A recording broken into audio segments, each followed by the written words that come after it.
Hello and welcome to the Wednesday, June 4th, 2025 edition of the SANS Internet Storm Center's Stormcast. My name is Johannes Ulrich, and in this episode brought to you by the SANS.edu Credit Certificate Program in Cybersecurity Leadership, I'm recording in Jacksonville, Florida. Well, in diaries today, I looked a little bit more at the vBulltin vulnerability that I mentioned earlier this week and exploits that we observed around this particular vulnerability. vBulltin, again, it's a bulletin board software. It's quite popular. It's a commercial offering, not an open source offering in that sense. It's written in PHP, and I think this vulnerability really has two sort of interesting aspects that I think haunt a lot of sort of vulnerabilities and also vulnerability mitigation.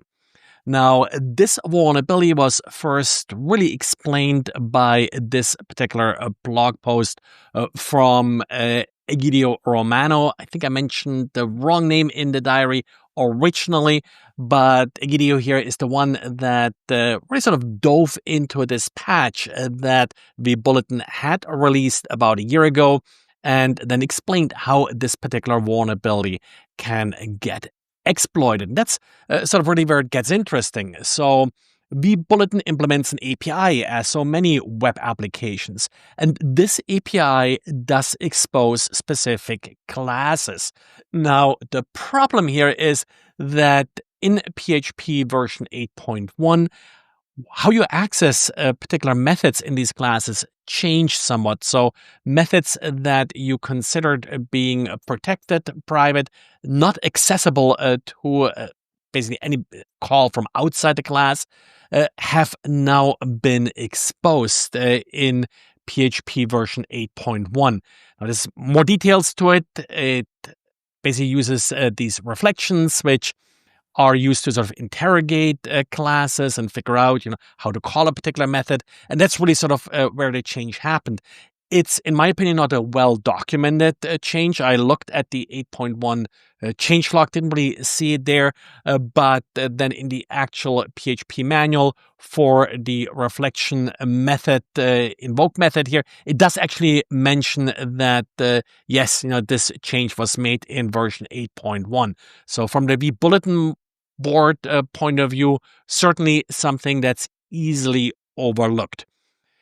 On the other hand, you want to patch, you want to keep your PHP versions up to date. So here actually updating your PHP version did introduce this vulnerability. The second part to this is on the vBulltin side. So vBulltin did release a patch about a year ago, back in April. And the problem with the patch was that they didn't really explain, why you should apply the patch. There was no details what exactly is wrong with the old version. It is labeled a security patch, but then it just says to maintain site security, you should apply this patch as soon as possible. And that, of course, is not enough information for anybody, particularly, given the risks with patching, to quickly apply this patch. So we have on the one side where if you were too eager to patch, then you introduce the PHP vulnerability. On the other hand, if you delayed patching, and that's sort of the vBulltin part because there was no clear vulnerability that you're going to patch, again, you would have missed this particular update. So in short, if you're running vBulltin, do update. We do see some scans out there. There's one threat actor who's using a couple different IP addresses who appears to be particularly interested in this vulnerability and has, for a few days now, scanned for vulnerable systems here.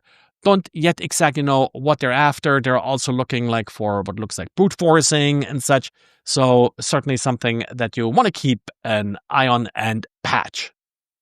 And Google pushed out an update for Google Chrome. This update does fix 3 different security vulnerabilities, where one of these vulnerabilities, an out-of-bounds read and write in V8, is already being exploited, and Google mitigated this vulnerability with a configuration change. Of course, not a ton of detail here as typical for Google's security updates.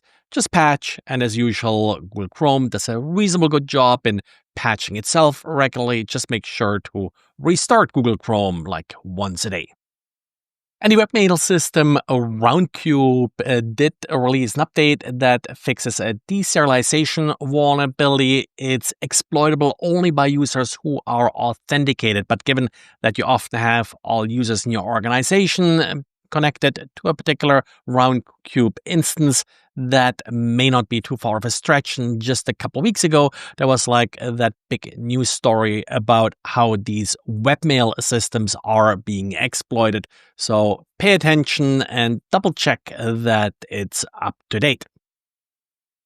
And finally, noteworthy patches. We also got one from HP for its StoreOnce software.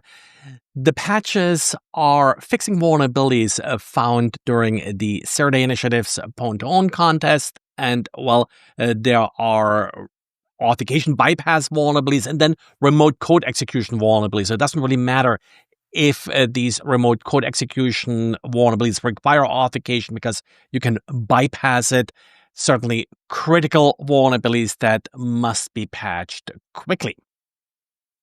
Well, that's it for today. So thanks for listening. Thanks for leaving good comments about this podcast. If you like it, let me know. Or if you don't like it, let me know too. But don't leave a bad comment. Just let me know what to fix here with this podcast. And other than that, hope to see some of you at SANS Fire in mid-July in Washington, D.C., either online or in person, but we got some special treats if you're coming in person, like our honeypot workshop, where we're giving away a limited number of free honeypots and also a number of other events and such that we do have for attendees who actually join us live in DC.